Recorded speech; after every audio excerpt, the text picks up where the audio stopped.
नमस्कार, मैं हूं प्रियांशा और आप देख रहे हैं देश और दुनिया के बाजार पर न्यूज प्लस 21 का एक्सक्लूसिव बुलेटिन बाजार हलचल। भारत अब एफटीए के तहत बराबरी की बाजार पहुंच पर गौर कर रहा, बोले पीयूष गोयल। बिटकॉइन की कीमतों में गिरावट अब भी जारी। रायपुर, बिलासपुर और नागपुर रेल मंडल के यात्रियों को सौगात, एमएसटी की सुविधा फिर से मिलेगी, आदेश हुआ जारी। जियो प्लेटफॉर्म्स का शुद्ध लाभ तीसरी तिमाही में 8.8% बढ़कर 3,795 करोड़ रुपए। जोमेटो, पेटीएम, पॉलिसी बाजार और कार्टरेट के शेयर पीटे, ऊपरी स्तर से 51% तक टूटे। फिर बढ़ने लगे हैं सोना चांदी के दाम। सोना 49 और चांदी 65,000 के करीब पहुंची। 3 दिनों से शेयर बाजार में गिरावट जारी, करीब 2,000 अंकों का नुकसान। डीजीएफटी ने अगले वित्त वर्ष के लिए एक्सपोर्ट का टारगेट $500 बिलियन रखा।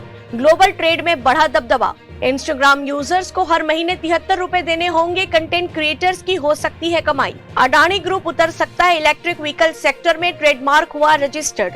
ऐसी ही तमाम जानकारी से लगातार अपडेट रहने के लिए हमारे चैनल को लाइक और सब्सक्राइब करना ना भूलें। नोटिफिकेशन के लिए बेल आइकन जरूर दबाएं। देखते रहिए न्यूज प्लस 21, आपके हक की बात।